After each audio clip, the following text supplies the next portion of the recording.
Então, pessoal, nossa aula de hoje, eu preparei essa aula, na verdade, eu preparei essa aula que eu dei para o pessoal do segundo semestre, que é minha turma também, tá?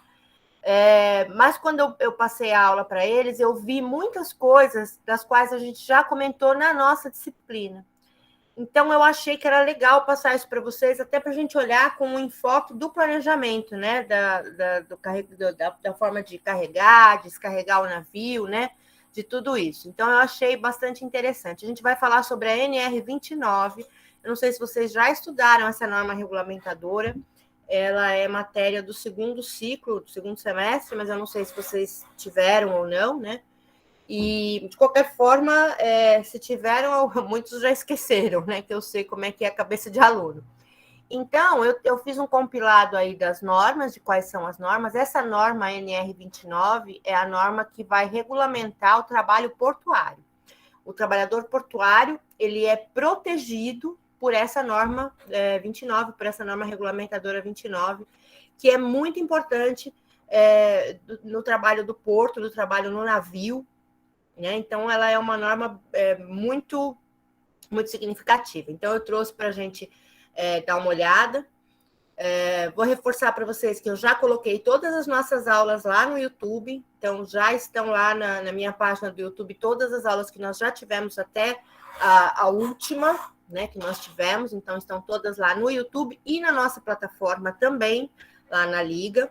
O material de apoio também está todo na Liga. É só vocês entrarem lá nas fases dos projetos, que as aulas estão todas postadas lá na Liga, tanto nos links do YouTube, quanto naquela parte de atividades. Quem não conseguir acessar, me pede, eu mando material pelo grupo. O que vocês não conseguirem fazer, a gente resolve pelo grupo, não tem problema, tá? Só para não ficarem sem a matéria, porque está chegando a prova final, a gente sabe que essa prova final aí é uma revisão de toda a matéria do semestre, então é importante que vocês saibam que as aulas estão lá, que vocês podem assistir, que vocês podem rever, podem abrir os materiais, e se tiverem dúvida, vocês têm aí um canal de comunicação aberto comigo, que vocês podem me procurar a hora que vocês quiserem para me perguntar. Tá certo? Eu vou começar, dei uma enroladinha para ver se chegava mais alguém, não chegou mais ninguém. Se chegar, eu vou tentar autorizar pelo celular. Não sei se vai dar certo, mas vamos ver se eu consigo. Vou começar a compartilhar com vocês, então, a aula. E como tem vídeo, como a aula tem vídeo, eu gostaria que quando começasse o vídeo, vocês me dissessem se vocês estão ouvindo o som, tá? Porque às vezes dá um problema no som do vídeo e vocês acabam não ouvindo. Então, eu gostaria que vocês me compartilhassem isso, tá? Eu vou mudar minha rede da internet aqui, porque eu tô com um sinal muito fraco. Se eu cair, aguarda que eu já volto.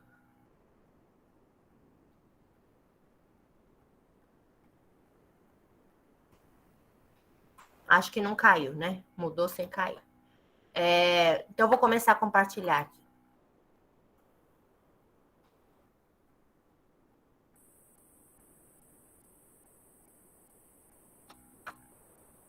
Só preciso achar, né? Onde é que eu pus.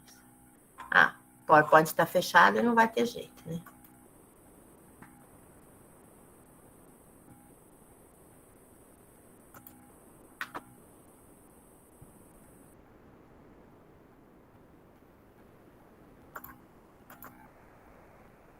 Bom, então vamos lá.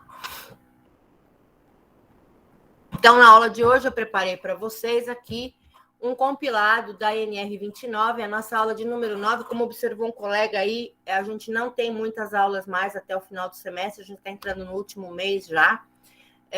Então, é muito importante que vocês entrem lá no YouTube, que vocês assistam as aulas que vocês perderam, para que vocês tenham ainda a minha assessoria para tirar qualquer dúvida, para resolver aí qualquer problema que vocês tenham com relação à matéria, tá, gente? Essa matéria que eu estou dando depois da prova, ela vai cair também na prova final de vocês, então é interessante que vocês assistam todas as aulas, tá ok? Então, vamos começar falando aí da norma regulamentadora do trabalho portuário. Essa norma NR29, ela vai falar sobre a segurança e saúde no trabalho portuário e ela foi publicada pela primeira vez em 17 de dezembro de 97. Ela foi uma conquista tá? Para o trabalhador portuário. O trabalhador portuário conquistou aí com essa norma algumas defesas e algumas seguranças com relação à saúde dele, com relação à segurança, com relação ao ambiente de trabalho. Tudo isso foi assegurado pela NR29. É importante ressaltar para vocês que o trabalho portuário é um trabalho perigoso, né? Quem trabalha no porto sabe que acontecem muitos acidentes, que é um trabalho muito puxado, é um trabalho que requer muito do funcionário, requer muito do trabalhador, em termos físicos, inclusive, né? Então, a norma NR29, a NR29 veio proteger esse trabalhador portuário de uma série de coisas e colocando aí uma série de fatores e ajudantes, né, para que esse trabalhador portuário não ficasse na mão, né? Uma das grandes conquistas são as EPIs, né, os equipamentos de proteção individual, que todo trabalhador portuário é obrigado a utilizar e todo empregador é obrigado a fornecer. Bom, esse primeiro vídeo que eu vou passar para vocês aqui, ele é um vídeo que fala da responsabilidade, ele vai fazer um apanhado e vai falar da responsabilidade aí do trabalho portuário. Vocês estão ouvindo o som? Sim. Então tá, prestar atenção aí. Vão anotando, tá, gente? Tem coisas muito legais.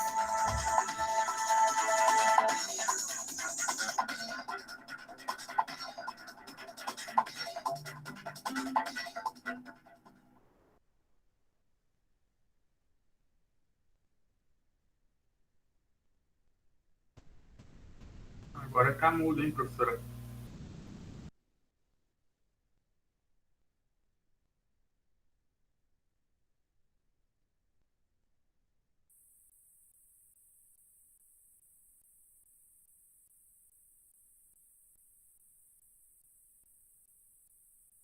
Peraí que deu uma pane aqui. Peraí que eu vou começar de novo. Ficou mudo, né? Isso, professor. Isso, ficou mudo. Então eu vou começar de novo. Vamos lá.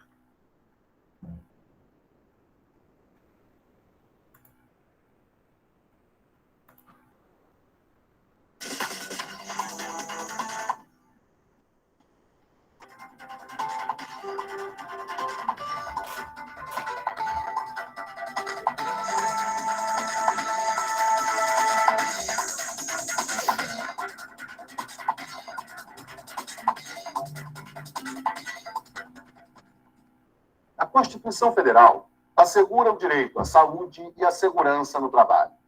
E a sociedade, através dos poderes constituídos, estabelece leis para disciplinar as responsabilidades dos cidadãos e das instituições.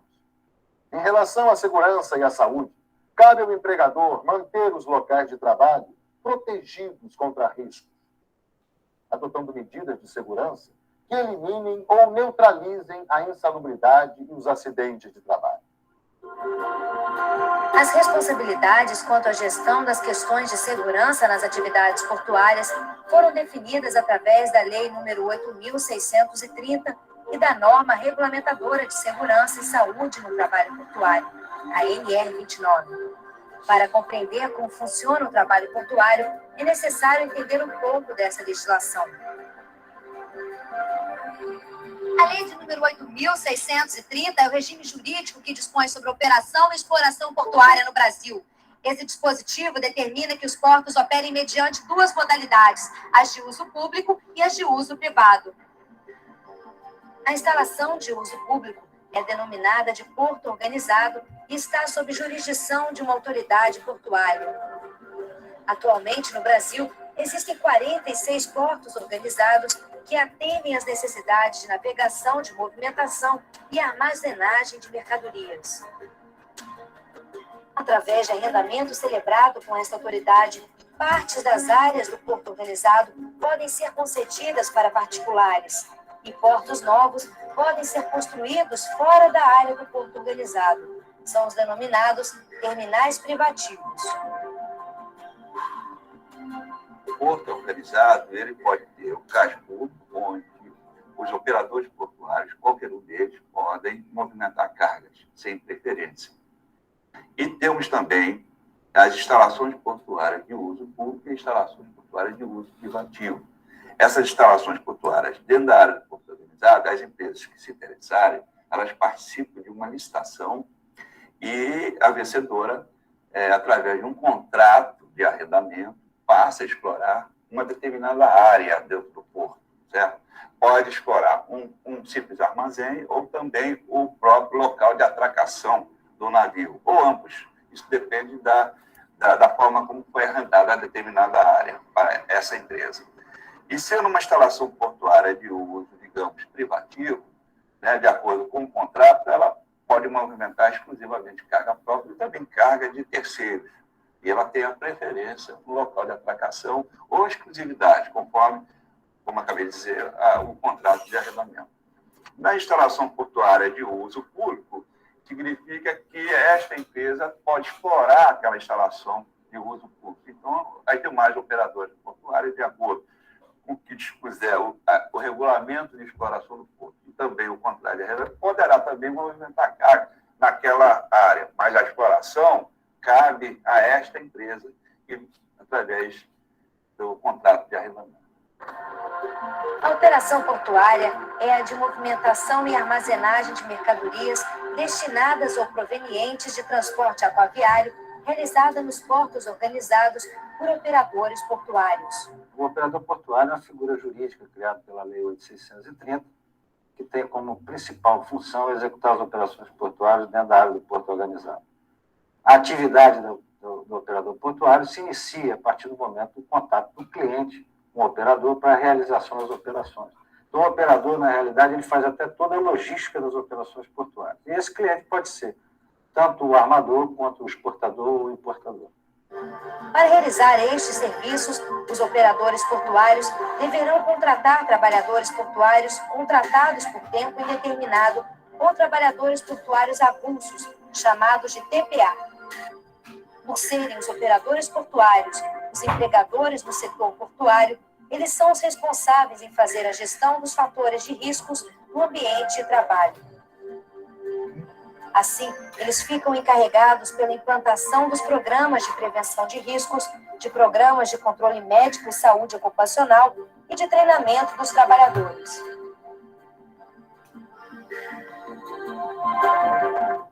A questão de segurança e saúde nos portos, nós entendemos e vemos com bastante preocupação e a devida cautela, porque nós primamos pela segurança na realização das operações, em função do contingente de pessoas envolvidas nas operações. Ações estão sendo feitas junto ao órgão gestor de mão de obra para que a gente busque atenuar os problemas de acidentes de trabalho que existem hoje na área portuária. Uma das linhas de atuação da FENOP, na questão de segurança de trabalho, é a participação efetiva nas comissões tripartites que diz respeito à NR29, nas discussões junto com outros setores empresariais e juntamente com os trabalhadores, no sentido de a gente buscar cada vez mais um aperfeiçoamento através do debate amplo por todos os setores envolvidos, de modo que a gente possa aprimorar e aperfeiçoar a norma regulamentadora de segurança e medicina e higiene do trabalho portuário.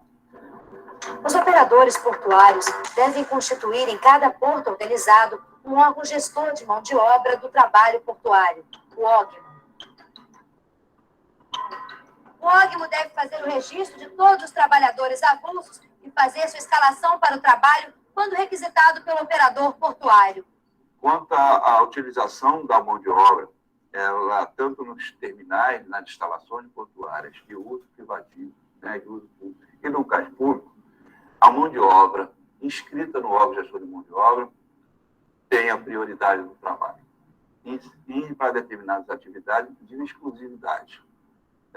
E aí, as empresas que exploram, né, essas instalações e o CAIS são obrigadas a requisitar a mão de obra no órgão gestor de mão de obra. Para facilitar a gestão da segurança e saúde dos trabalhadores, diminuição de custos e facilitar o serviço de segurança, os operadores portuários podem utilizar o OGMO para gerenciar os programas de prevenção de acidentes e doenças. Neste caso, o OGMO será o responsável em executar serviços de assessoria aos operadores portuários, treinar os trabalhadores, identificar os fatores de riscos e fazer as recomendações técnicas de controle. No entanto, a responsabilidade pela implementação dos programas nos locais de trabalho será sempre do operador portuário. O Alves Getúlio Mundial, ele passou a executar tarefas que antes eram entregues aos sindicatos e ao poder público também, através das delegacias do trabalho marítimo, que exerciam, na época, a função de fixar, inclusive, o quadro dos trabalhadores do sindicato. Hoje nós temos equipamentos muito sofisticados. Então, esse órgão tem finalidade de possibilitar esse trabalhador portuário ser um trabalhador portuário por excelência. Inclusive, dentro que a lei chama de multifuncionalidade. Por exemplo, o trabalhador ele pode tanto ser estivador, como também pode fazer atividade nas instalações portuárias, não somente a bordo, mas no cais público. Pode ele até conferir carga, se for treinado, habilitado para isso. Isso está dentro do espírito da lei. O trabalho portuário é dividido em vários segmentos: estiva, conferência, conserto de cargas, vigia de embarcações, bloco e capatazia. A capatazia é a tarefa que se encarrega da movimentação das mercadorias em terra. Compreende o recebimento, conferência, transporte interno, abertura de volumes para a conferência aduaneira, manipulação, arrumação, entrega, operação de máquinas e guindastes de terra e também o carregamento e a descarga de embarcações.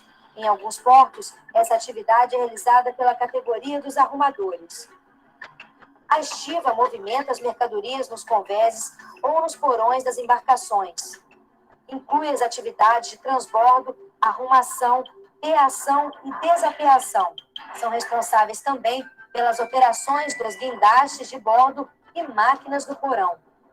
Contar volume, anotar as características das mercadorias, verificar procedência ou destino, observar o estado das mercadorias, ver a pesagem e conferir outros detalhes da operação de carregamento e descarga de embarcações. Tudo isso faz parte do trabalho do conferente de carga. A vigilância é realizada a bordo das embarcações. Essa atividade consiste em fiscalizar a entrada e saída de pessoas nas embarcações atracadas e fundeadas ao largo, e também observa a movimentação das mercadorias. O bloco é atividade de limpeza e conservação das embarcações e seus tanques. Como é que funciona essa atividade de limpeza? Quem é responsável por isso? O responsável é o Sindicato de Trabalhadores do Bloco, no Brasil inteiro. Só que o comandante requisita, quando precisa da limpeza e conservação do navio, requisita esses trabalhadores para fazer essa faina. Além da limpeza, que tipos de reparos vocês fazem no navio? Reparo é batimento de ferrugem, pintura, limpeza de máquina, tanque de água, tanque de óleo. Em alguns portos, existem também algumas categorias não previstas na Lei 8.630, como os dos atracadores ou amarradores de navio. Devido à natureza dos serviços, os operadores portuários devem informar aos trabalhadores sobre os fatores de riscos presentes em cada operação e as recomendações de segurança adotadas pelo terminal. Os trabalhadores têm o direito de não realizarem trabalhos em situações que coloquem em risco a sua saúde e segurança. Nós conseguimos, através de anos de luta, conseguimos a edição da NR 29. O que ocorre agora, nós precisamos, na convenção coletiva, avançar, e além da NR portuária, fazer com que o porto seja uma atividade mais humana. As pessoas possam trabalhar e, ao final da sua jornada, voltar para sua casa com tranquilidade. O que ocorre não é isso hoje. Nós temos um porto, um quadro de doenças ocupacionais ainda é muito grande. Nós temos acidentes quando ocorre no porto, um acidente gravíssimo. E o porto é uma atividade macroeconômica, uma atividade muito pesada do ponto de vista do investimento. Na hora de investir para a segurança, sempre você tem alguma dificuldade. O que precisa fazer é o sindicato trazendo para essa discussão, fazer com que o governo também fiscalize isso aí, no sentido que o porto possa se tornar um local seguro, que as pessoas possam trabalhar na sua jornada e para sua casa com uma tranquilidade. A administração do porto, o órgão e os empregadores são responsáveis pela criação do plano de controle de emergência e do plano de ajuda mútua. Esses planos devem prever situações como incêndio, explosão, vazamento de produtos perigosos, queda de homem ao mar, poluição ou acidente ambiental, socorro a acidentados e condições de mau tempo. Estes planos devem prever a aplicação periódica de treinamentos e simulados, pois só assim o trabalhador saberá o que fazer em uma situação de emergência. As equipes devem ser treinadas para executar os procedimentos corretos em caso de acidentes. O plano de controle de emergência contém todos os procedimentos de segurança e as indicações de procedimentos para o caso de vazamento de um produto. O programa de controle de emergências, tá? Todas as empresas hoje no Porto de Santos, tá? Elas são até para atendimento à NR29, até para minimizar os problemas de riscos de incêndio, situações, ocorrências adversas, aquelas que fogem ao controle, fogem ao trabalho rotineiro, né? Então, é um grupo de pessoas formado com diversas pessoas, com os diversos funcionários da empresa. Nós temos mecânicos, eletricistas, operadores de equipamentos, foram treinados, né, no combate a incêndio, no controle a vazamentos, tá? E que toda vez temos um líder da equipe de emergência, toda vez que existe a necessidade de acionamento, essas pessoas adentram na ocorrência, tá? Minimizando os impactos ambientais. Fiscalizar, orientar e adotar medidas necessárias para o cumprimento dos preceitos legais sobre segurança e medicina do trabalho são algumas das atribuições do governo. Essa tarefa é executada por auditores fiscais das Delegacias Regionais do Trabalho, DRT. Qualquer denúncia de irregularidade e descumprimento da legislação deve ser encaminhada a este órgão. O Ministério do Trabalho possui hoje, em todos os portos importantes do Brasil, uma unidade de inspeção, basicamente para verificação dos cumprimentos previstos na Lei 8.630 e na NR29, nas atividades portuárias e aquaviárias, de tal forma a proporcionar nas operações portuárias condições seguras e saudáveis na realização desse trabalho. A gestão dos aspectos relacionados à segurança e saúde do trabalhador deve contar com a participação de todos os segmentos da atividade portuária. Se cada um fizer a parte que lhe compete, o sucesso dos programas de prevenção de acidentes e doenças estará garantido. Fundacentro.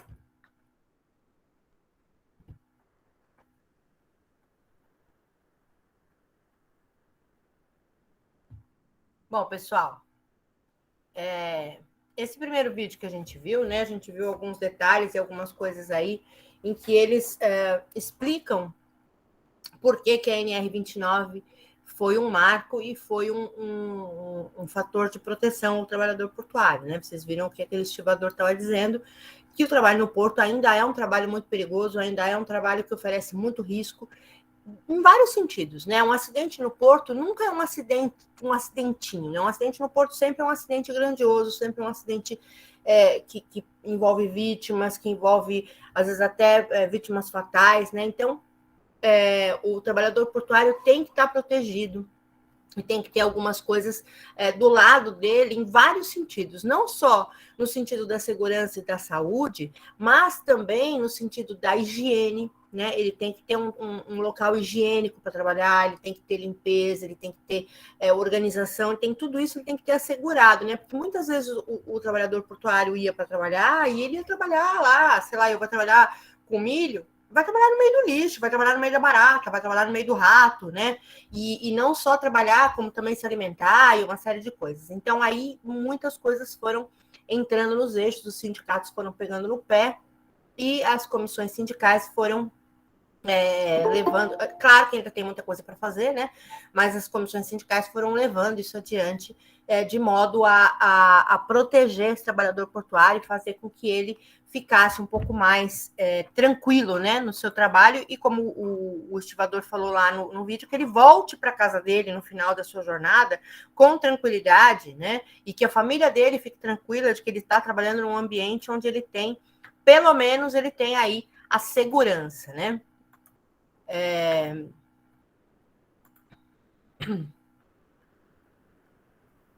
Bom, então, um dos objetivos aí da NR29, né, regulamentou a proteção obrigatória contra esses acidentes e doenças profissionais, né? E como que a gente vai fazer com que esses acidentes sejam não que eles não aconteçam, mas que esses acidentes sejam evitados e também, de certa forma, que quando eles aconteçam, o trabalhador esteja um pouco mais protegido, né? Vai ter as EPIs, né? Os equipamentos de proteção individual, e esses equipamentos devem ser fornecidos pelo empregador. Luva, capacete, máscara, botina especial, todo tipo de equipamento que faça com que esse trabalhador fique um pouco mais protegido em vários sentidos. Luva, né? Se ele for mexer, manusear alguma coisa perigosa, alguma coisa que pode ser cortante, pérfuro cortante, ou até mesmo se ele for carregar um peso, né? Para não machucar as mãos. No caso da máscara, hoje todo mundo está aí acostumado com a máscara, mas a máscara não é novidade no trabalho portuário. A máscara sempre foi obrigatória no trabalho portuário, para que o trabalhador pudesse trabalhar até mesmo com grãos, com soja, que tem um excesso de pó, né? Um pó muito fino que levanta quando está trabalhando com a soja, apesar que já tem hoje os aspiradores dentro nos carregamentos, mas ainda assim levanta muita poeira. Tem produto tóxico, né, que ele pode respirar e pode adoecer. O capacete, caso caia alguma coisa ou ele bata a cabeça em algum local. Então, todos esses equipamentos, a botina, para que ele possa andar tranquilamente em locais acidentados, né? Então, tudo isso tem que ser fornecido pelo empregador. E, mais do que isso, o empregador também é responsável por manter esse equipamento, né? Claro que o funcionário tem que cuidar do seu equipamento, né? O funcionário é obrigado a cuidar desse equipamento para que ele não estrague por bobeira, né? Por má utilização.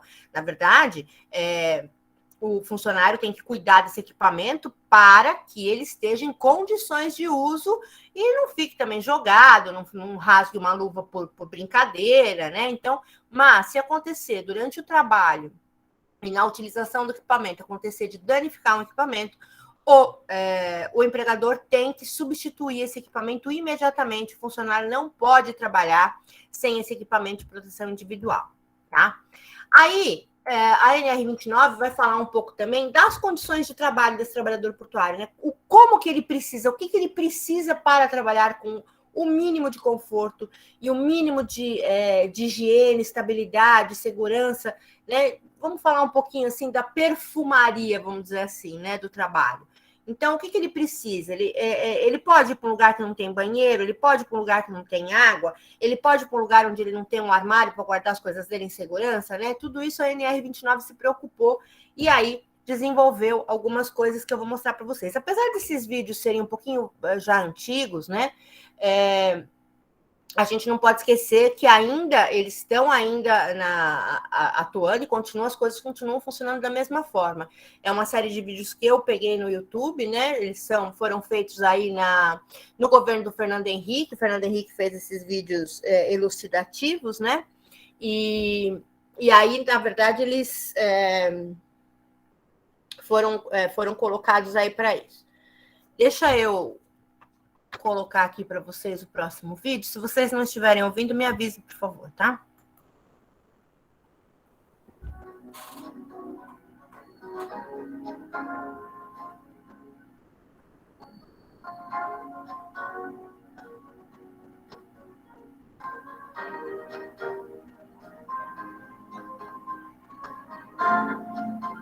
O esforço físico intenso e a exposição à sujeira obrigam o trabalhador a usar uniformes e equipamento de proteção individual. Naturalmente, ele vai precisar de um vestiário para guardar as suas roupas e pertences durante o horário de trabalho. O vestiário deve dispor de armários individuais com fechadura, seguindo as dimensões mínimas estabelecidas pela NR24, que trata das condições sanitárias e do conforto nos locais de trabalho. Os armários podem ser duplos ou de um só compartimento. Quando o trabalhador for contratado por um prazo indeterminado, ele terá um armário fixo enquanto durar o seu contrato. Os trabalhadores avulsos que trabalham em locais variados devem devolver a chave do armário no final do expediente, à pessoa responsável pelo vestiário. Junto com os vestiários devem estar os chuveiros. A quantidade de chuveiros precisa estar na proporção de um chuveiro para cada 10 trabalhadores. Outra questão muito importante é o que diz respeito às instalações sanitárias, lavatório, vaso sanitário e mictório na proporção de 1 para cada 20 trabalhadores, que devem ser mantidos limpos e em perfeitas condições de uso. O mictório deve ser de material liso e impermeável, com um aparelho de descarga de fácil escoamento e limpeza. Essas condições sanitárias, principalmente, elas devem existir ao longo do cais, do porto, e também a bordo das embarcações. Ter uma área exclusiva para refeição é muito importante no local de trabalho. Por isso, é obrigatória a instalação de refeitórios nos portos, terminais privativos ou retroportuários em que trabalhem mais de 300 pessoas. Um refeitório adequado atende aos seguintes requisitos. Deve ter uma área de 1 metro quadrado por usuário, tendo como base 1/3 de empregados no turno de maior número de trabalhadores. Outro requisito é que a circulação principal deve ter a largura mínima de 75 centímetros. Mesmo não sendo obrigatória a instalação de refeitório para empresas com 300 funcionários, a empresa deve garantir condições de conforto e higiene para a refeição. Nas áreas portuárias, devem também existir locais apropriados para o descanso dos trabalhadores. Aqui nós temos trabalhos desgastantes, que há momentos que a gente necessita de uma área de descanso para o corpo e para a mente. Geralmente, que horas que vocês vêm para cá e o que vocês fazem aqui? Olha, geralmente a gente tem um intervalozinho após o almoço, após as refeições, no caso. A gente costuma jogar baralho, assistir televisão, jogar um dominó, um bate-papo descontraído, e assim que a gente descansa e distrai a mente também. É bom demais, distrai a mente um pouco, estresse, na hora de lazer, um momento de lazer, depois do almoço, né?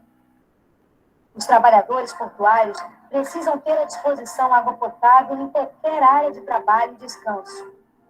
Deve ser colocada à disposição dos trabalhadores a bordo das embarcações ou na operação de máquinas e guindastes, água fresca conservada em garrafões térmicos, com torneiras e copos descartáveis. A área portuária costuma ser extensa, e por isso o trabalhador tem que se deslocar por longas distâncias. Nesse caso, a administração do porto organizado deve providenciar veículos e organizar o transporte dos trabalhadores pelo interior da área portuária.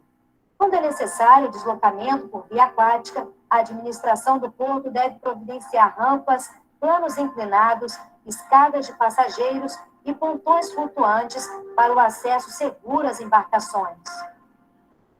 Apesar de todos os esforços empregados para reduzir os acidentes de trabalho na área portuária, é sempre possível que ocorra uma falha que possa provocar um acidente. Por isso, todo porto deve dispor de um serviço de atendimento de urgência para atender as vítimas de acidentes. Este serviço tem que ser feito com rapidez, eficiência e por profissionais de saúde qualificados. O posto de primeiros socorros deve ser instalado próximo à área de trabalho.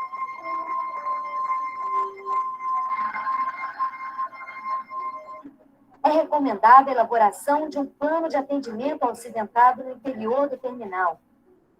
Neste plano, constam todos os procedimentos para a melhor prestação de socorro à vítima. Ao longo do cais e dos armazéns, devem ser colocadas à disposição macas para que o transporte das pessoas acidentadas seja feito de forma adequada.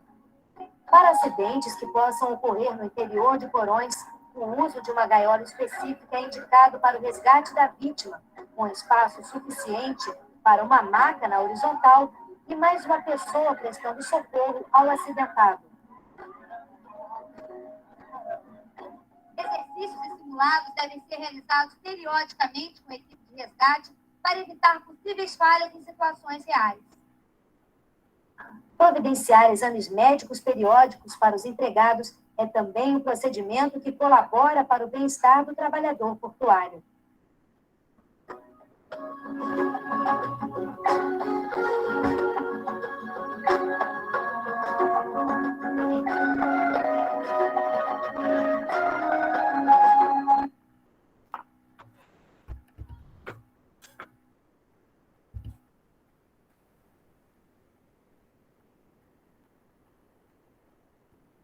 gente, vocês viram aí, né, que apesar de ter que ter o refeitório com acima de 300 funcionários, né, obrigatório, mesmo que a empresa tenha menos de 300 funcionários, ela tem obrigação de ofertar um local higiênico, seguro, limpo, com todas as condições para o seu funcionário se alimentar. Isso é de suma importância. O funcionário também tem que ter água fresca o tempo todo à disposição dele, sanitários que ele possa utilizar, né? Então, todas essas questões são asseguradas ao trabalhador portuário, né? A gente pensa assim, e o banheiro é um direito de todo mundo, né? Todo funcionário tem direito de ter banheiro. Não é bem assim, né? Existem funções aí que obrigam o funcionário a trabalhar horas e horas sem direito de ir ao banheiro, só podendo ir ao banheiro na hora do seu intervalo, né? E são brigas sindicais muito grandes aí, porque os sindicatos pegam no pé, pegam em cima. Eu tive uma ex-aluna minha que trabalhou numa empresa de telemarketing, uma empresa grande de telemarketing, e ela ficou com uma infecção urinária crônica, porque o supervisor dela não deixava ela sair para ir ao banheiro. Ela tinha que ficar segurando a urina durante horas a fio, para não sair do trabalho, para não abandonar o posto de trabalho, e com isso ela ficou aí com uma infecção urinária crônica em função do trabalho. Claro que depois a empresa foi processada e tudo mais, mas até aí a saúde da pessoa já está danificada. Então, a gente sabe que a preservação da saúde do funcionário ainda é uma briga e uma luta dos sindicatos, né, das classes trabalhadoras aí, para que os empregadores ofereçam o mínimo possível para que o seu funcionário não adoeça, para que o seu funcionário tenha aí. A gente falou em uma das aulas, não foi com vocês, foi com a outra turma que eu falei sobre ergonomia, né? A ergonomia é muito importante, né? Cadeiras adequadas, local adequado de trabalho, local com iluminação adequada, tudo isso é assegurado aí por algumas normas regulamentadoras. Eu vou continuar aqui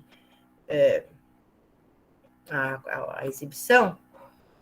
Qualquer coisa, vocês só falar que eu paro, tá, gente? Para a gente poder tirar alguma dúvida, para a gente conversar, porque vai ser assim, eu vou dar alguns slides e passar um vídeo, dar alguns slides e passar algum vídeo, tá? Então, a gente vai ter a oportunidade aí de conversar, se vocês me chamarem.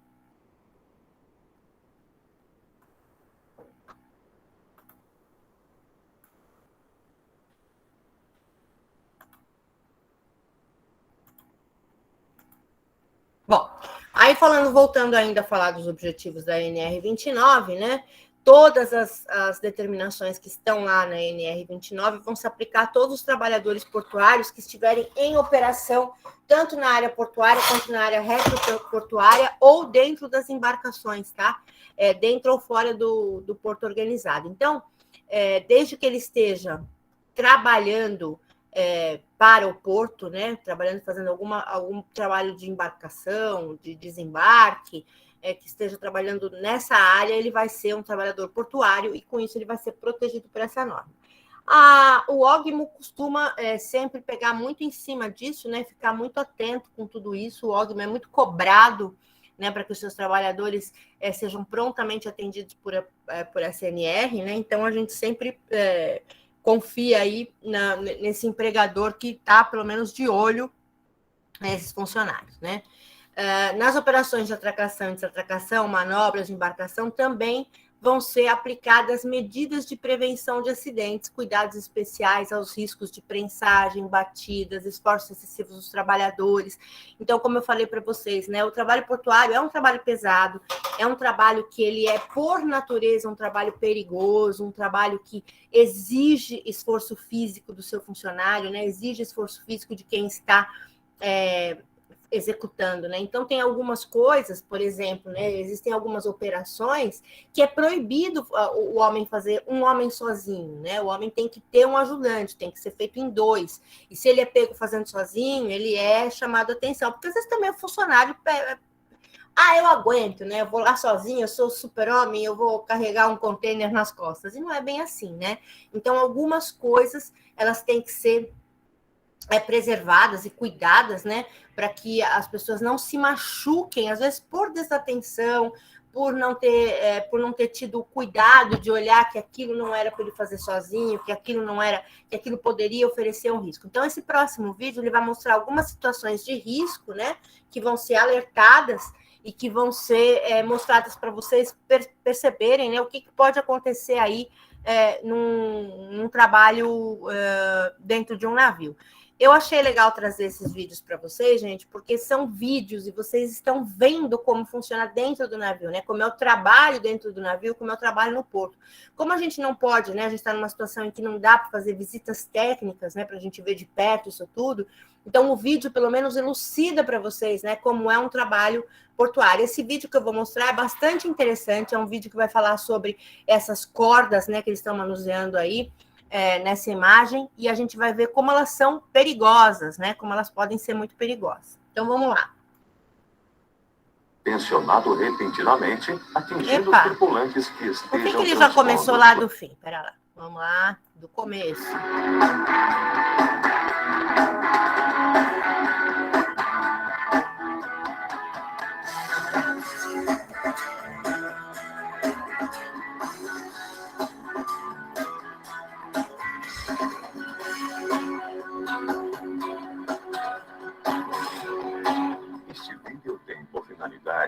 Proporcionar o conhecimento básico e lembrar os cuidados mínimos necessários para os procedimentos mútuos de operação de embarcações e terminais, nas manobras de atracação, desatracação, acompanhamento de navio com cabo passado e rebote realizados na Transpetro.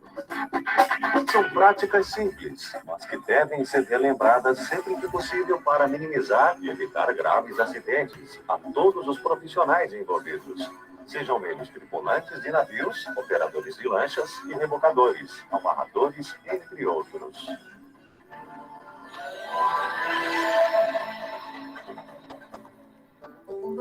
Os cabos precisam de alguns cuidados simples para que estejam sempre em bom estado. Os cabos de nylon e polipropileno são os mais indicados por possuir alta durabilidade, baixa absorção de água e são resistentes à deterioração. Eles devem ser estivados longe de fontes de calor e mantidos livres de contato com produtos químicos ou oleosos. Evite expor a luz do sol por longos períodos os cabos quando não estiverem em uso. Cubra-os por encerados ou guarde-os em local apropriado.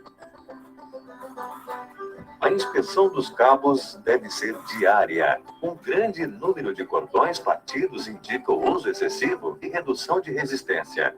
Se houver uma pernada inteira rompida ou desgaste superior a 20%, o cabo deve ser imediatamente retirado de uso. Os cabos de poliamida, feitos de fibras especiais ou nylon, possuem alta elasticidade e têm uma vida útil muito mais longa que os demais.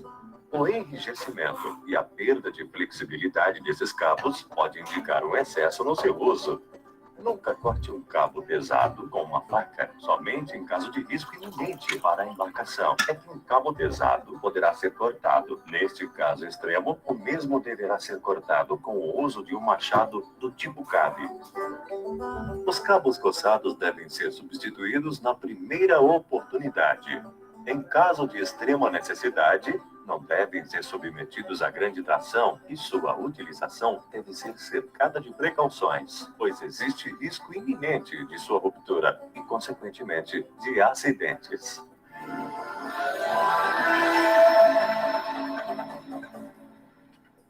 Sem um trabalho de equipe, não é possível fazer uma manobra segura com cabos. As equipes para as fainas realizadas em rebocadores portuários são constituídas de, no mínimo, um contramestre, geralmente o coordenador da equipe, um marinheiro de convés e um moço de convés. Compete ao coordenador da equipe organizar a manobra com cabos de forma adequada, orientando os outros tripulantes a manter a segurança de todos durante a operação, principalmente no momento em que os cabos estiverem sob tensão. Os demais tripulantes devem manter a máxima atenção na manobra, cumprindo as ordens do coordenador para que tudo saia conforme o previsto.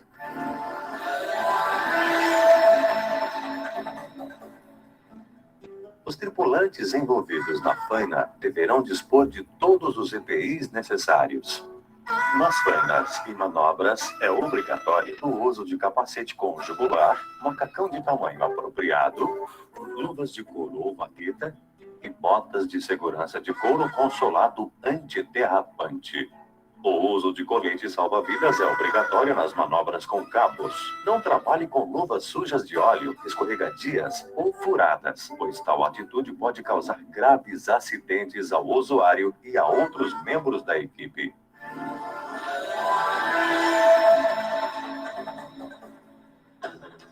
Antes de qualquer manobra, devemos inspecionar a área onde ela será realizada para ter a certeza de que esteja limpa e livre de obstáculos ou obstruções. Caso exista perigo devido a um derrame de óleo ou qualquer outro tipo de substância escorregadia, a manobra não deve ser executada até que a área esteja totalmente limpa e livre de riscos. Se a área de manobra estiver molhada, seque-a rapidamente, utilizando toalhas industriais ou serragem no local. Antes de toda a manobra de atracação ou desatracação, o prático faz contato com os rebocadores, determinando a posição da manobra dos mesmos, informando o número de cabos a serem utilizados nas manobras. Quando o rebocador está operando no costado do navio, os cabos são enviados do rebocador para o navio.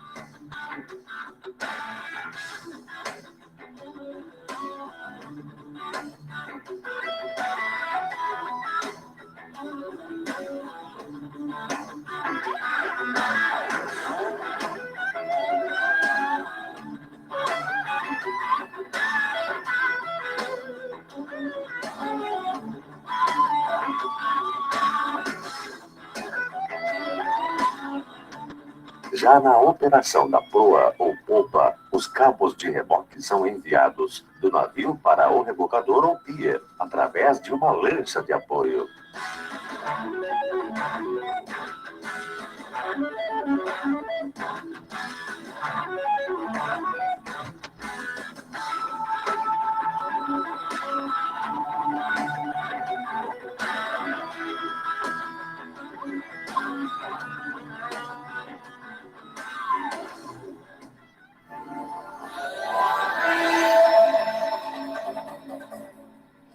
Durante uma manobra com cabos, o risco de acidentes nunca deve ser subestimado. O posicionamento dos tripulantes em relação aos cabos a ser utilizados é de fundamental importância. Nunca permaneça nas proximidades de um cabo de amarração sujeito a esforços, pois as atenções sobre eles podem não ser notadas. Ao segurar um cabo, faça-o com as duas mãos, evitando curvar-se demais. Cuidado com os cabos molhados, eles pesam mais e o esforço de uma só pessoa poderá causar contusões musculares. Não tente encurtar distâncias transpondo os cabos, pois esse cabo poderá ser tensionado repentinamente, atingindo os tripulantes que estejam transpondo, laborando com as mãos ou mesmo pisando nele. Evite ficar entre as áreas cercadas por cabos pesados ou na linha divisada desses cabos.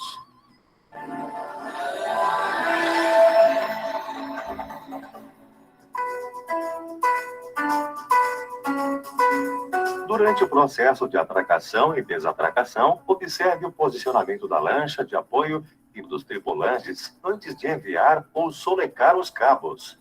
Desta forma, evitará acidentes com alguns dos tripulantes.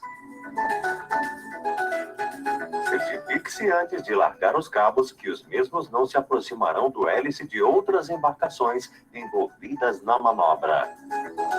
Mantenha-se sempre atento com relação aos cabos e nunca se afobe durante as manobras.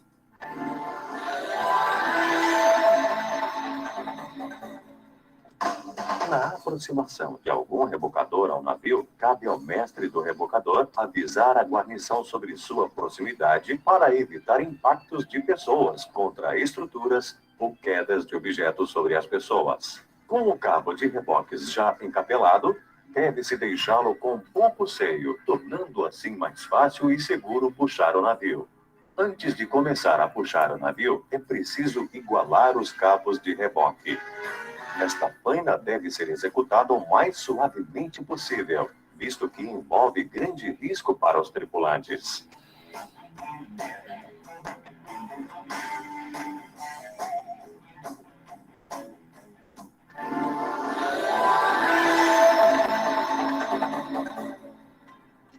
Durante as manobras, os guinchos deverão estar sempre guarnecidos. Deve-se preparar antecipadamente a arrumação dos cabos em função do plano de amarração a ser executado.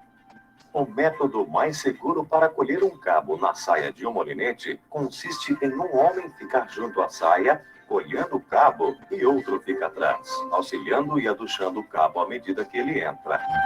Quando não houver visibilidade para o operador, é importante que uma pessoa treinada e com experiência efetue sinais seguros e corretos a bordo, para evitar erros.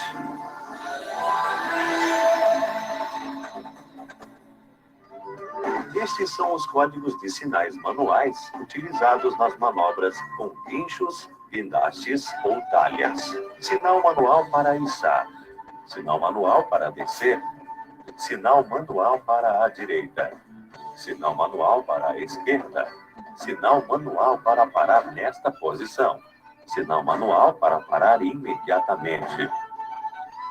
Após cada manobra, deverá ser efetuada uma reunião entre os participantes para a avaliação de falhas de procedimentos e discussão de métodos corretivos.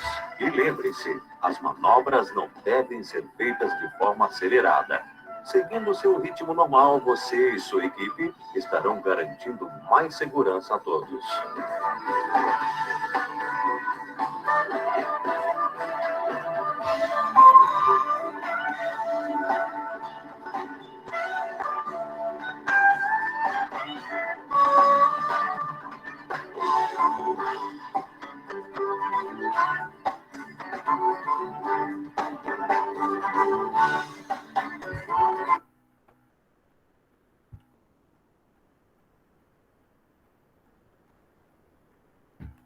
Então, vocês viram lá, né, pessoal? O trabalho com os cabos é um dos trabalhos mais preocupantes e perigosos que tem para ser feito dentro de um navio. Vocês viram a grossura de um cabo daquele é o braço de uma pessoa, né? Um cabo, ele tem a grossura de um braço. A gente vê de longe, a gente acha que é uma cordinha, né? Mas, na verdade, são cabos muito estruturados, né? Muito fortes, porque aquele cabo tem que aguentar uma estrutura do tamanho de um navio carregado, né? E são vários cabos que são colocados em locais específicos do navio. Aí apareceu lá várias vezes uma plaquinha escrita assim, um lugar escrito assim, afaste-se do gato. Alguém sabe dizer o que é gato? Quem trabalha em porto, quem trabalha em navio deve saber o que é gato. Ninguém sabe? Ninguém arrisca dizer o que é um gato? Não é o gatinho miau, não, que fica lá ajudando os tripulantes, tá, gente? Eu vou mostrar para vocês o que é o gato.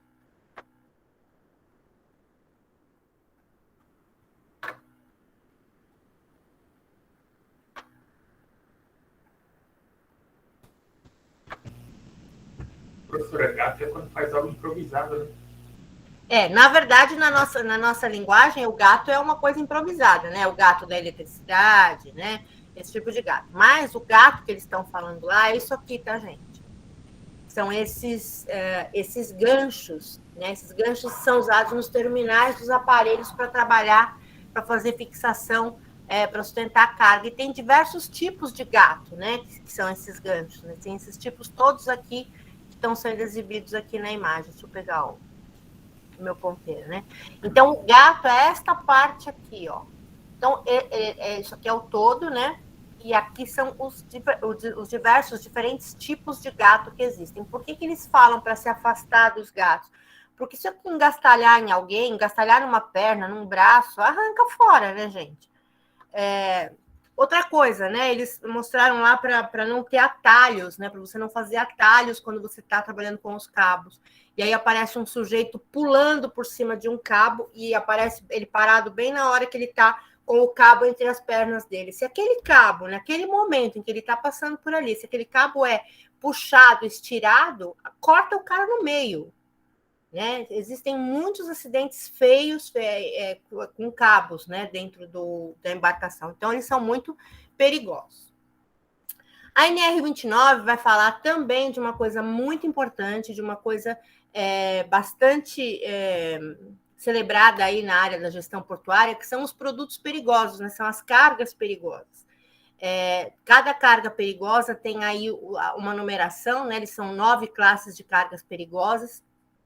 E aí, no próximo vídeo, ele vai explicar como que essas cargas perigosas são ajeitadas nos navios, como que a gente tem que proceder, né, com uma carga perigosa no porto, quais são os cuidados, né, porque quem está manuseando essa carga perigosa também está se arriscando, né, com o manuseio dela. Então, tem aí os tipos de cargas perigosas, que elas podem ser explosivas, gases, venenosos, infecciosos, poluentes, né? E eles não representam só um perigo para o meio ambiente, mas também para quem está manuseando, né? Para quem está ao redor, para quem está nos locais aí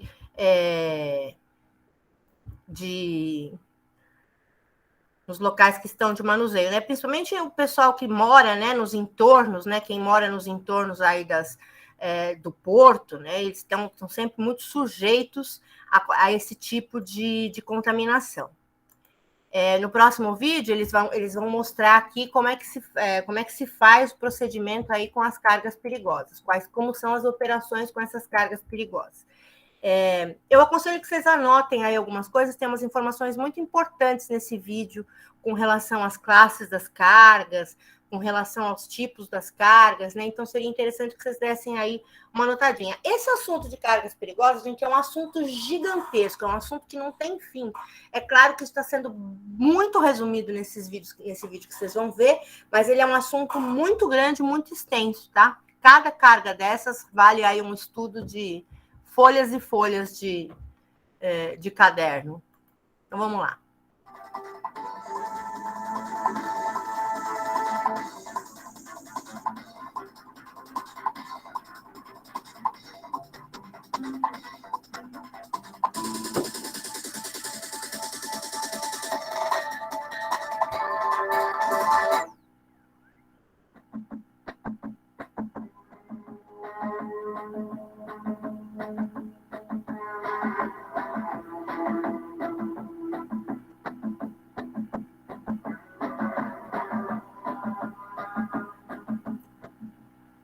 Olá, amigos.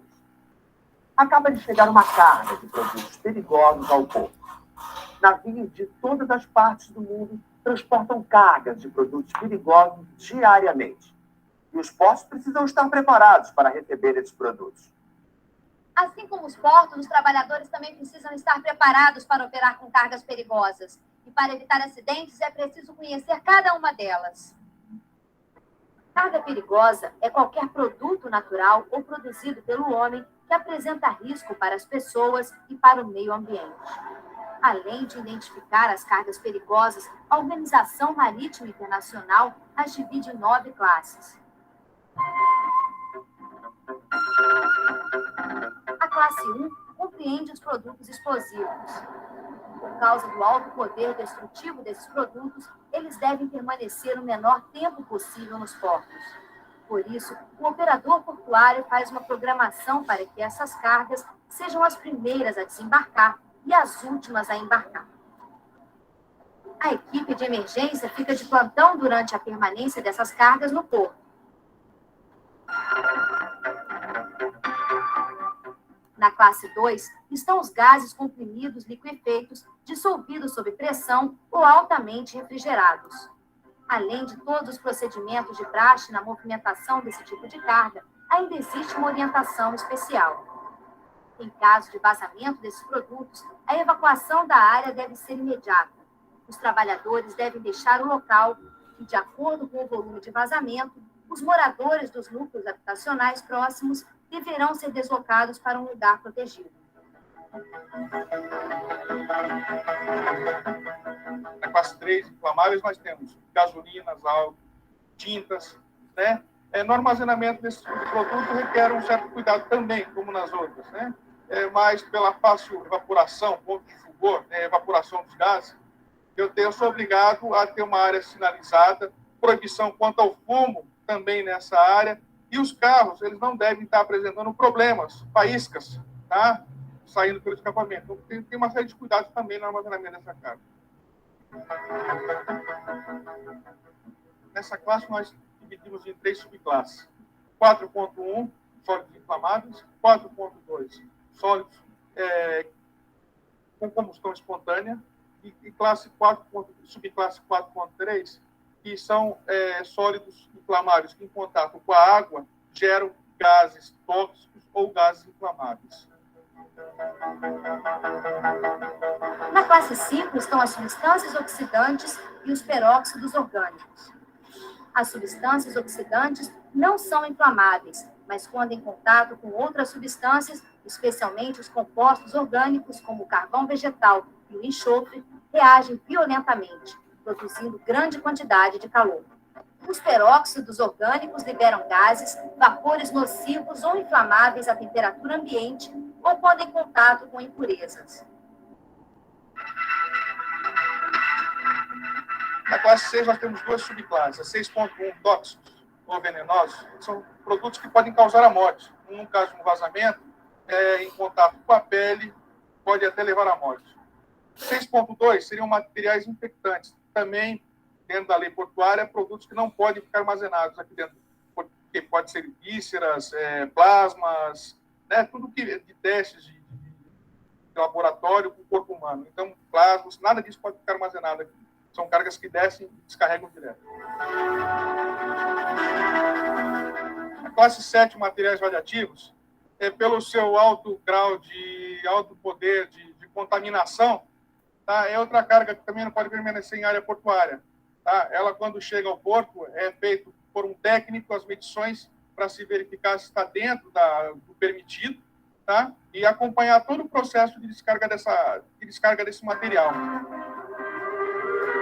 Na classe 8, estão as substâncias corrosivas, que apresentam alto poder de corrosão ao aço e provocam graves danos aos tecidos humanos.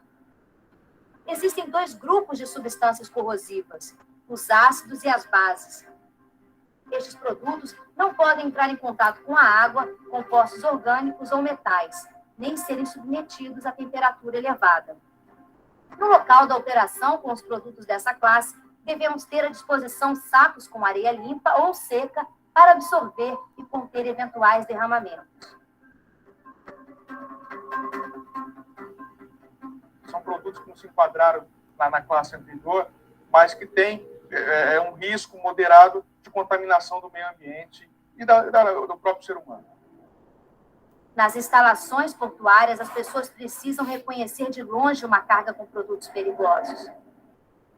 A simbologia hoje utilizada ela é internacional, em qualquer porto do mundo. É muito importante que o trabalhador portuário ele saiba a olhar e reconhecer cada um desses produtos. Para quê? Para uma movimentação segura dessas cargas. Por isso, os contêineres, as embalagens, os armazéns de estocagem são identificados com placas e quadros que avisam a classe e a substância perigosa contida. Estes quadros e placas devem ter tamanho adequado para uma boa visualização à distância e obedecer aos padrões simbólicos internacionais recomendados pela NR29.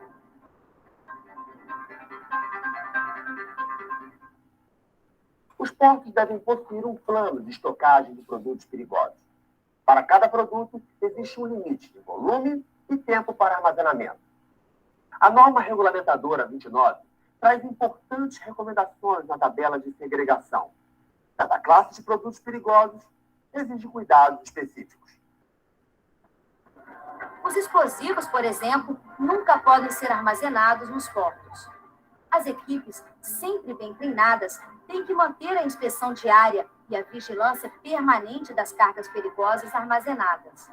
Além disso, devem ter à disposição todos os recursos necessários para uma ação rápida em caso de acidentes.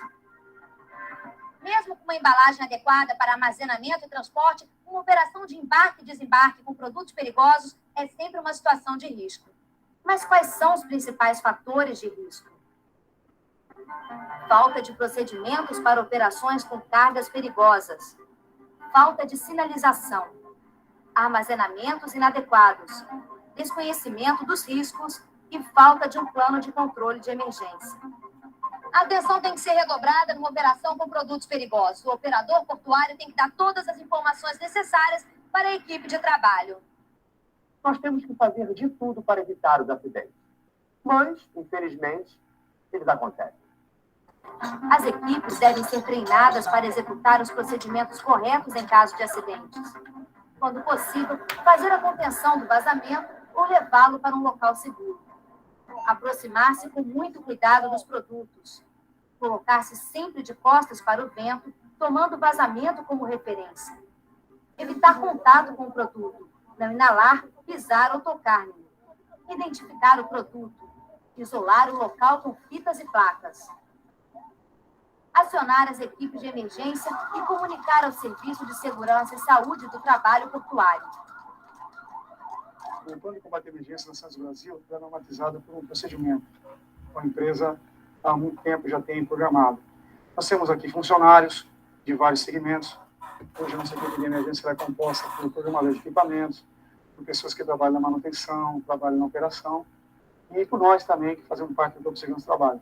E detectado um caso de emergência, seja ele o que for, até um vazamento, o mínimo que for, é acionado o líder, e ele começa a depender a sua árvore, né? Ele começa a comunicar um a um, se há necessidade de se ligar para acionar os demais, no caso de uma emergência maior, que vai se usar sistema de sonoro, como tem a nossa sirene, aí é outro passo. O plano de controle de emergência contém todos os procedimentos de segurança e as indicações de procedimentos para o caso de vazamento de um produto.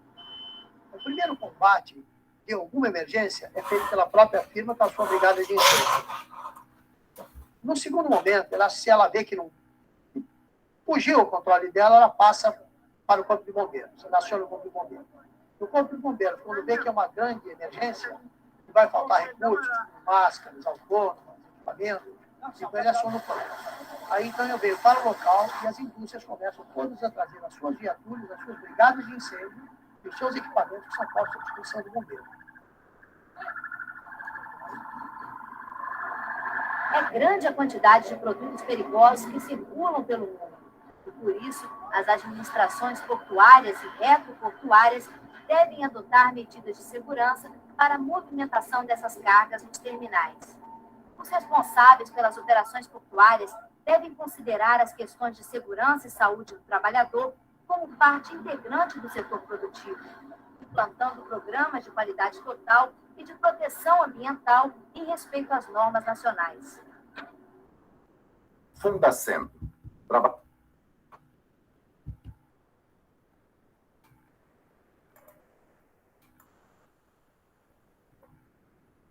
Então, a gente viu aí, né, pessoal, que o trabalho portuário com o produto perigoso, ele é todo pautado no acontecimento de um acidente, né? Então, ele tem que ser levado, para se fazer um plano, tem que levar ao extremo o que pode acontecer, para então eu fazer um plano de contenção para ele. Então, eu preciso saber exatamente o que é cada produto e o que cada produto vai poder oferecer no caso de um vazamento, de um acidente, de um incêndio, né? Eu preciso saber exatamente tudo que esse produto pode danificar para então eu conseguir fazer um plano de contenção no caso de um acidente com esse plano. E é por isso que o operador portuário, o trabalhador portuário, precisa conhecer muito bem o material, né, e os produtos e a carga perigosa. Então, vocês viram, né?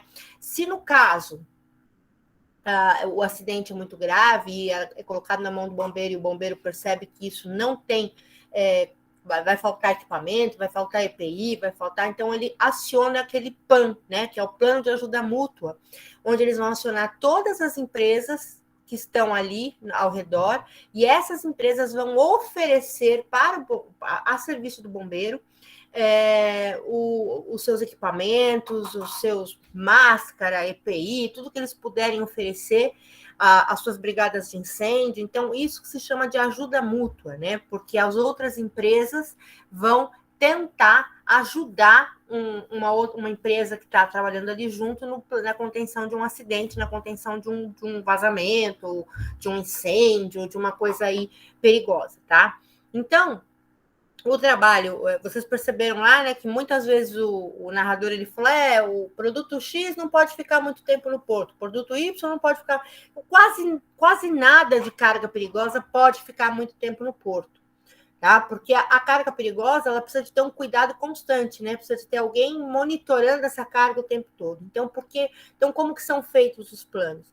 A carga perigosa é a última a embarcar no navio e a primeira a sair do navio.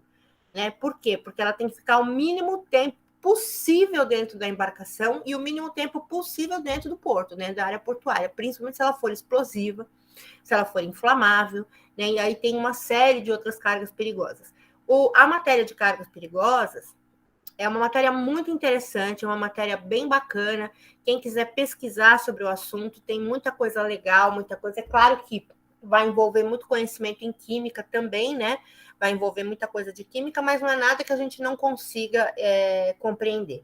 Mas é bastante interessante o trabalho de carga perigosa, essa área de pesquisa é uma área bem interessante, até porque ela vai cruzar um pouco com a área de meio ambiente, né, dos acidentes, dos vazamentos, né? Geralmente, quando se tem um acidente ambiental, aí ele está envolvendo uma carga perigosa, não tem muito como escapar disso. Alguém tem alguma pergunta, gente? Vocês têm alguma coisa para me perguntar? Alguma coisa para comentar? Vocês querem dar alguma opinião? Querem falar alguma coisa? Gente, vocês estão muito apagados. Tá todo mundo sossegado. Vocês devem estar dormindo, hein? Se estiverem dormindo, eu vou aí puxar a orelha de vocês. Gente, eu vou Por enquanto tá de boa, professora. Oi, Ellen. Professora. Por enquanto tá de boa. Então tá bom. Fala, Jonathan. Esses cuidados todos aí é tudo no papel, né? Porque quem trabalha na área portuária, muitos terminais, assim, esses dos mais grandes, assim, PTP, LIP, tinha normas, mas se você vir aqui pro lado da Concais, aonde sai a celulose ali, você vê caminhoneiro sem capacete, você vê pessoal do OGMO sem camisa, sem bota, essas coisas, né? Isso pode acontecer muito, né, Jonathan? Isso acontece que o funcionário, ele também é responsável, né? A gente tem aí a coparticipação, né? O funcionário também é responsável por estar utilizando o seu equipamento, porque, por exemplo, acontece um acidente aí com uma pessoa que está sem camisa, ou uma pessoa que está sem o capacete, sem a luva, né? Como é que vai funcionar isso? Esse cara vai ter o direito ao seu... a ter toda a segurança de ter aí um dinheiro, um recebimento em função de um acidente, ele praticamente provocou o acidente, né? Então, essas conscientizações, elas têm que estar sempre muito na cabeça do trabalhador também, e é por isso que o OGMO, ele é muito... Ele tem que fazer muita capacitação, muitos cursos, né? Eles dão muitos cursos de orientação a funcionário, a trabalhador. Eu tive um professor que trabalhava diretamente ligado ao OGMO e ele relatava para a gente, era um professor de segurança do trabalho. E ele relatava para a gente que realmente era muito complicado e eles tinham muito mais problema com o funcionário do que com os terminais. Porque o terminal, ele é obrigado a cumprir com as regras, ele é obrigado a seguir aquilo porque ele tem processo, tem multa, tem uma série de coisas. Agora, o funcionário, muitas vezes você não tem controle sobre ele. Você não tem controle se ele está indo trabalhar com luva, sem luva, se a botina dele está boa ou não está boa, se o capacete dele está na cabeça dele ou não está. Então, muitas vezes, o problema maior está na mão do funcionário. Então, a capacitação, os cursos, eles são muito importantes, né? E é claro, né, Jonathan, a gente não consegue evitar que o ser humano seja teimoso ao extremo, né? A gente tenta, né? A NR29 veio aí para tentar salvaguardar o trabalhador portuário, mas a gente sabe que ainda tem muito a ser feito, né? Não importa que esteja no papel, mas pelo menos estando no papel, isso vai dar uma segurança e uma retaguarda, né? Para o funcionário. Respondi sua questão, Jonatas? Respondeu, professor. A gente, quando eu trabalhava no terminal, a empresa pedia pessoal da limpeza, pessoal disso, e os caras chegavam só para assinar E o pessoal falava, pode ir embora, pode ir embora. O estado que você tá, não tá... Eles assinavam e ia para a parede de novo. É complicado. O Ogmo perdeu muito espaço devido aos funcionários. Exatamente. Depois do intervalo, eu vou te perguntar, Jonathan, para você explicar para o pessoal o que é ir para a parede, tá? Que é uma gíria utilizada. Depois do intervalo, a gente vai falar o que é ir para a parede, que eu acho que o pessoal não sabe, não conhece essa. Eu vou dar intervalo para vocês, gente. 9 horas a gente volta, eu vou terminar essa apresentação. Vou falar da fase 3 do projeto. E a gente vai falar dessas notas aí, que vocês falaram que não estão com as notas e tal. A gente vai falar disso voltando do intervalo, tá? Às 9 horas. Pode ser, pessoal? Sim. Já saiu? Pode, professora. Achei que vocês já tinham saído. Beleza, professora. 9 horas a gente volta, tá, gente? Fechou. Vamos tomar um café. Tá ok, professora.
E aí, pessoal, estamos de volta?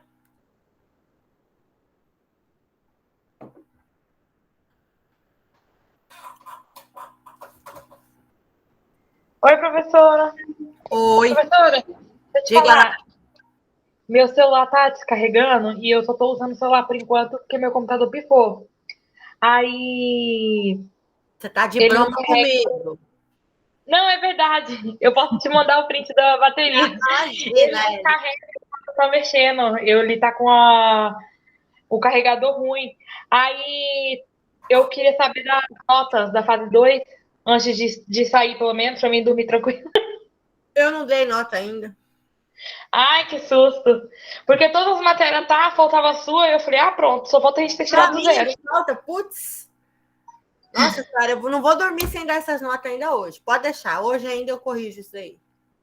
Não, pode ficar tranquilo, professor, eu só queria saber mesmo. Não, porque é uma obrigação, tem que corrigir. Eu tava pensando que a gente tinha tirado zero. Imagina, né, Ellen? Imagina, né? Dar zero pra vocês, jamais faria isso. Só depois você assiste essa segunda parte, porque eu vou falar sobre a fase 3 do projeto, tá, Ellen? Tá bom, então. Obrigada, professora. Depois você assiste aí o vídeo para você poder saber o que é para fazer, tá? Assisto sim. Obrigada. Boa noite. Boa noite. Mas só sai a hora que acabar a bateria, hein, Ellen? Tá, eu vou só desligar o microfone. Tá bom. Deixa eu botar para gravar. Ai, ficou gravando, olha. Nem tirei a gravação. Ficou gravando direto. Vai ficar um buracão aí no meio. Eu vou parar essa gravação para poder fazer outra.